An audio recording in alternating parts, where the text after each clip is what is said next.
जिंकण्या 15 धावा झाल्यात, जिंकण्यासाठी 12 धावसंख्येची गरज आहे हे ठाऊक आहे, परंतु असं असताना देखील कोणत्याही क्षणी सामना फिरवण्याची ताकद या खेळाडूंकडे, एक मोमेंटम सेटअप जर का करण्यात आला निखिलकडून उर्वरित या चेंडूंमध्ये तर नक्कीच वाशिवली संघाचा कमबॅक होऊ शकतो. नक्कीच काल देखील आपण असं करिश्मा बघितला होता. अगदी शेवटच्या 6 चेंडूवर 6 धाबा जमवता आल्या नव्हत्या, त्या अगोदर 40 धाबा पूर्ण केल्या होत्या आणि शेवटच्या 6 चेंडूवर 6 धाबा जमवता आल्या नव्हत्या. जयेंद्र पाटील कव्हरच्या वरतून लॉफ्टेड कव्हर ड्राईव्ह इनफिल्डला क्लिअर करत बॉल गेल्या कव्हर बाउंड्री लाईनच्या दिशेने चौकार. जयेंद्र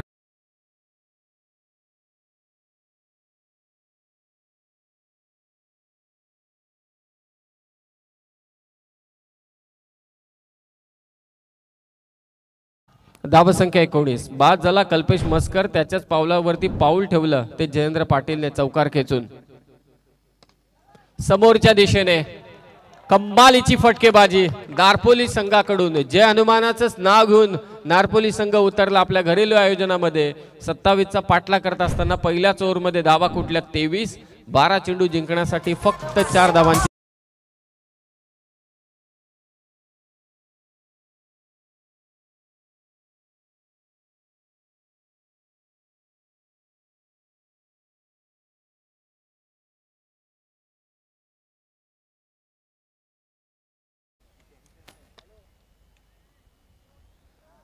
तसं पाहायला गेलं तर आपण या ठिकाणी विचार करायला पाहिजे. नेहमी तसं पाहायला गेलं तर गोलंदाजीचा क्रम बदलला जात नाही वाशिवली संघाकडून, परंतु अशा परिस्थितीत कधी कधी विचार करणं, मी म्हणेन की प्रेक्षक देखील विचार करत असेल की विचार करायला पाहिजे. कारण आपण बघतो अनुभवी गोलंदाज भरत असतील, जीवन शिंदे असतील, त्यानंतर सौरभ असतील आणि निखिल पाटील भलेही या ठिकाणी मागच्या सामन्यात चांगली गोलंदाजी केली असेल, परंतु भरवशाचा गोलंदाज सलामीच्या पहिल्या षटकात वापरणं गरजेचं राहील. चांगलं क्षेत्ररक्षण दर्जेदार क्षेत्ररक्षण आणि फलंदाजाला या ठिकाणी बाद होऊन तंबूत परतावं लागेल. हे दिनेश पाटीलचा फटका देखील काही चुकीचा नव्हता, जणू काय स्पिनरला खेळत होता. फास्टर बॉलर आहे जीवन. या दरम्यान पाहुण्यांचे इथे आगमन होतंय. सर्वांना विनंती आपण मंचावरती विराजमान व्हावं. हरीश जी कुरंगळे, प्रदीप जी पाटील साहेबांचे इथे आगमन, सहर्ष स्वागत. सरपंच, उपसरपंच व सदस्य चषक 2024 मध्ये फक्त 4 धाबांची गरज आहे. पहिल्याच ओव्हरमध्ये कल्पेश मस्कर आणि जयेंद्र पाटीलने हा सामना खुला केलाय. जय हनुमान जोवेली संघाच्या कर्णधाराला आम्ही विनंती करतोय की लवकरात लवकर आपण टॉस करण्यासाठी यावं.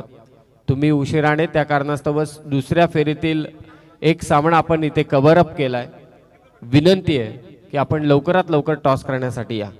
आपला प्रतिस्पर्धी संघाचा कर्णधार मागील 1.5 तासापासून पूर्ण संघच या ठिकाणी उपस्थित आहे. नक्कीच, आणि तुमच्यासाठी वाशिवली संघ 7 आयोजकांनी हा सामना वेळेच्या अगोदर खेळवला का, तर तुम्हाला तेवढा वेळ मिळावा. तर आपल्याला पुरेसा वेळ बराचसा मिळालाय. तर विनंती असेल जोवेली संघ की आपण प्लीज टॉस साठी आता मात्र नक्कीच यायचं आहे. नरेंद्र मस्कर हलक्या हाताने चेंडू ढकलतोय. कव्हर पॉइंट आणि गलीमधून चेंडू काढलाय सीमारेषा पार. जय हनुमान मसोबा 11 नारपोली संघाने बाजी मारले, परास्त केलंय ते स्वागत एंटरप्राइजेस वाशिवली या संघाला. Congratulations to Narpoli team, hard luck to Washivali team. बळीरामजी चंद्रकांत पाटील साहेब या क्रीडा नगरीमध्ये उपस्थित आहेत. त्यांना विनंती आहे की आपण मंचावरती यावं. आपलं सहर्ष स्वागत. हार्ड लक रिग्नेशजी पाटील जे पुरस्कर्ते होते या संघाचे, वाशिवली संघाचे.